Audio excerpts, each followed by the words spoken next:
जब बॉलीवुड और पाकिस्तान में गानों की शमूलियत के साथ 3 घंटे दौरानिए की फिल्मों का रिवाज आम था, तब हॉलीवुड में 1.5 से 2 घंटे की फिल्में प्रोड्यूस की जाती थीं।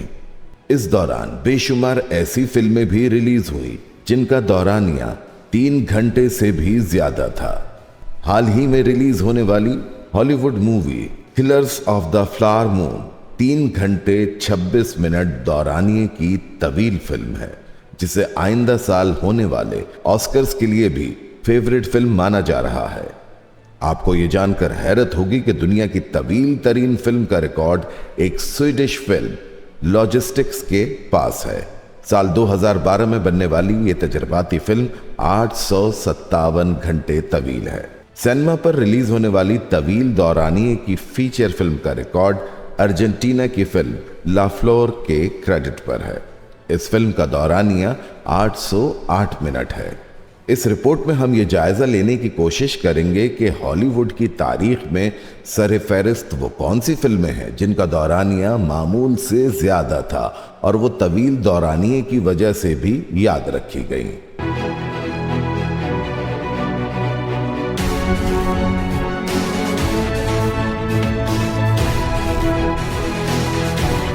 Gettysburg 1993 दौरानिया 248 minute. Legendary producer Ted Turner ने माइकल शराकी की द किलर एंजल्स को टीवी मिनी सीरीज के तौर पर ढालने का मंसूबा बनाया, लेकिन जब उन्होंने एडिटिंग के मरहले में इस प्रोजेक्ट को देखा तो उसे सिनेमा पर पेश करने का फैसला किया। इस फिल्म की कहानी 2 ग्रुपों के माबैन 3 दिनों तक लड़ी जाने वाली सिविल वॉर का अहाता करती है। इस फिल्म को जंगी मनाजिर की वजह से अहमियत दी गई, जबकि गेटिसबर्ग के मकालमे भी नाकाबिले फरामोश हैं। इस फिल्म का सिनेमा वर्जन 4 घंटे 8 मिनट्स पर मुश्तमिल था। बाद-ए-अज़ा इसमें 30 मिनट मजीद जोड़कर ये टीवी पर मिनी सीरीज की सूरत में पेश की गई।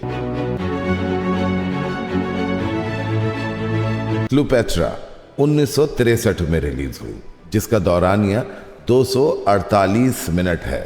इस फिल्म को सिनेमा की तारीख की मुश्किल तरीन फिल्मों में से एक माना जाता है।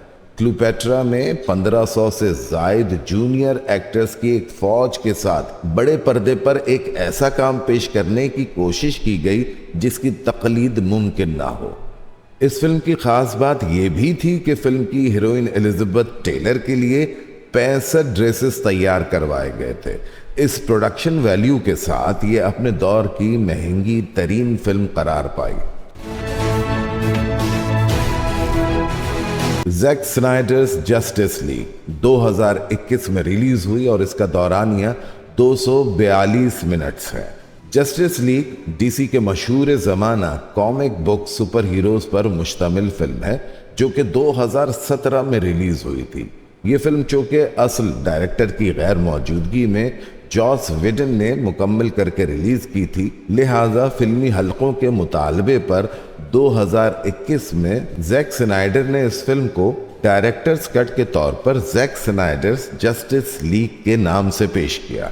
फिल्म के ओरिजिनल वर्जन के अलावा कुछ नए मनाजिर भी शूट करके इस फिल्म में शामिल किए गए हैं, जिसकी वजह से इस फिल्म का दौरानिया 4 घंटे 2 मिनट हो गया। हैमलेट 1996 में रिलीज हुई और इसका दौरानिया 242 मिनट्स पर है। विलियम शेक्सपियर के क्लासिक नॉवेल हैमलेट से माखूज इस फिल्म को कई हवालों से अहमियत हासिल है। केनेथ ब्राना न सिर्फ इस फिल्म के डायरेक्टर और स्क्रीन प्ले राइटर हैं, बल्कि उन्होंने हैमलेट का मरकजी किरदार भी बखूबी निभाया है। इसके बावजूद इस फिल्म को शेक्सपियर की कहानी पर बनने वाली एक आला मेयार की फिल्म माना जाता है। हैमलेट ने बॉक्स ऑफिस पर कुछ खास बिजनेस नहीं किया। Once upon a time in America ये फिल्म 1984 में रिलीज हुई और इसका दौरानिया 219 मिनट्स है। डायरेक्टर सर्जियो लियोनी का नाम वेस्टर्न काउबॉय फिल्मों के हवाले से मारूफ है, लेकिन उनकी ये तवील फिल्म न्यूयॉर्क की सड़कों पर शूट की गई एक क्राइम ड्रामा है। सर्जियो लियोनी ने अपने इस ड्रीम प्रोजेक्ट को मुकम्मल करने के लिए 13 साल के तवील वक्फे के बाद इंडस्ट्री में वापसी की। Once upon a time in America को सर्जियो लियोनी के करियर की सबसे बेहतरीन गैंगस्टर फिल्मों में से एक माना जाता है। लॉरेंस ऑफ अरेबिया को डायरेक्टर डेविड लीन की सबसे बड़ी फिल्म माना जाता है, जिसने 7 अकेडमी अवार्ड्स जीते और एक इंतहाई बाअसर फिल्म साबित हुई। ये फिल्म तवील दौरानिये वाली ऑस्कर विनर का एजाज भी रखती है।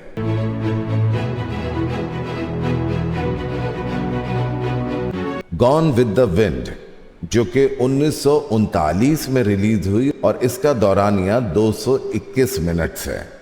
जब आप हॉलीवुड की क्लासिक रोमांटिक फिल्मों की फहरिस्त तरतीब देते हैं तो इसमें इब्तदाई दौर की एक नाकाबिले फरामोश film Gone with the Wind को सरे फहरिस्त देखते हैं। ये एक ऐसा शाहकार है जो कई बार रीमेक किया गया और जिसका क्लासिक फिल्म के तौर पर सबसे ज्यादा हवाला दिया जाता है। इस फिल्म ने मुख्तलिफ शोबों में 8 अकेडमी अवार्ड्स जीते। द 10 कमांडमेंट्स, जो 1956 में रिलीज हुई और इसका दौरानिया 220 मिनट्स पर है। इस फिल्म के प्रोड्यूसर, राइटर और डायरेक्टर सीसल बी डिमेल थे, जिनकी ये आखिरी फिल्म है, लेकिन उनके करियर की सबसे बड़ी हिट भी साबित हुई। फिल्म का मौजू हजरत मूसा अलैहिस्सलाम की तबलीगी जिंदगी का अहाता करता है। फिल्म में मरकजी किरदार अदा करने वाले चार्ल्टन हेस्टन का करियर मेगा फिल्मों से भरपूर है, जिनमें बैनहुर जैसी मेगा क्लासिक भी शामिल है। बॉक्स ऑफिस बिजनेस के एतबार से अब तक ये हॉलीवुड की तारीख की टॉप 10 फिल्मों में 8वें नंबर पर है।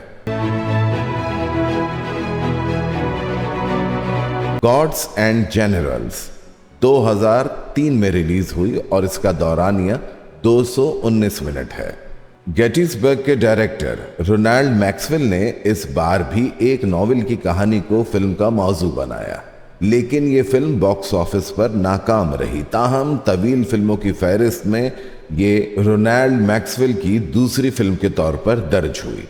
गॉड्स एंड जनरल्स की कहानी इत्तेहादी अफवाज के जनरल थॉमस जैक्सन के गिर्द घूमती है, जो यूनियन अफवाज के खिलाफ तवील मज़ाहमत के बाद फतह हासिल कर लेता है, लेकिन उस जंग में उसके हाथों अपने ही फौजियों की हलाकत हो जाती है। हेवेंस गेट, जो 1980 में रिलीज हुई और इसका दौरानिया 219 मिनट है। तवील दौरानिये की फिल्मों के साथ कई तरह के खदशात जुड़े होते हैं। सबसे बड़ा रिस्क तो प्रोडक्शन बजट में इजाफे का होता है, उसके बाद मूवी थिएटर्स में भी फिल्म के शोज कम हो जाते हैं। हॉलीवुड की तवील दौरानिये की फिल्मों में हेवेंस गेट वाहिद ऐसी फिल्म है जिसे इन दोनों खदशात ने नुकसान पहुंचाया, यानी फिल्म का बजट भी आम फिल्मों से कई गुना ज्यादा था और बॉक्स ऑफिस पर भी फिल्म ने बदतरीन नाकामी का सामना किया। इस फिल्म से कबल डायरेक्टर माइकल चिमिनो की द डियर हंटर तहलका मचा चुकी थी, लेकिन हेवेंस गेट ने माइकल चिमिनो को वो नाकाबिले तलाफी नुकसान पहुंचाया जिसका अजाला वह पूरे करियर में न कर सके।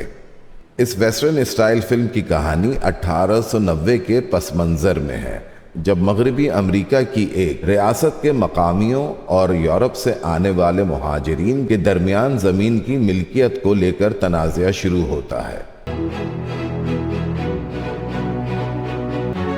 It's a mad mad mad world, जो कि 1963 में रिलीज हुई और इसका दौरानिया 210 मिनट का है।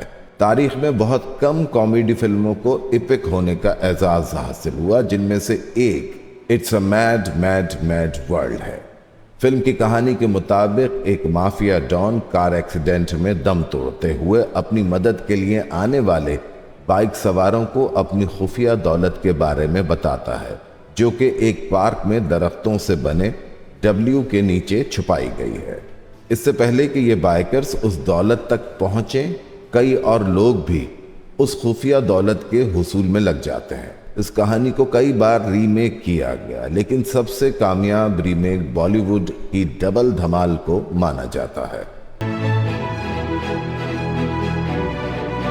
टाइटैनिक, जो 1997 में रिलीज हुई और इसका दौरानिया 210 मिनट्स पर है। तवील दौरानिए की फिल्मों में टाइटैनिक को नए दौर की सबसे कामयाब फिल्म माना गया। अगरचे फिल्म का बजट भी आम फिल्मों से कई गुना ज्यादा था, लेकिन जब ये फिल्म रिलीज हुई तो तवालत उसकी कामयाबी के आड़े नहीं आई। फिल्म बीन केट विंसलेट और लियोनार्डो डिकैप्रियो के माबैन केमिस्ट्री में इस कदर खो गए कि उन्हें फिल्म की तवालत का एहसास तक नहीं हुआ। टाइटैनिक के डायरेक्टर जेम्स कैमरॉन हैं, जिन्होंने इस फिल्म के बाद भी गैर मामूली दौरानिए की फिल्म की रिवायत बरकरार रखी। जेम्स कैमरॉन की एवाटार 2 का दौरानिया 3 घंटे 12 मिनट है, जो कि दिसंबर 2022 में रिलीज हुई थी।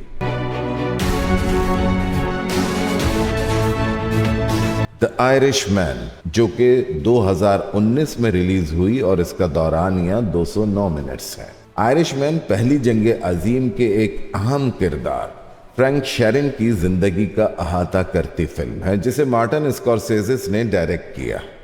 अवार्ड विनिंग फिल्म मेकर की इस फिल्म में फ्रैंक शेरिन की निजी जिंदगी के कई पहलुओं को उजागर किया गया, जिसमें किराए के कातिल का चेहरा भी है।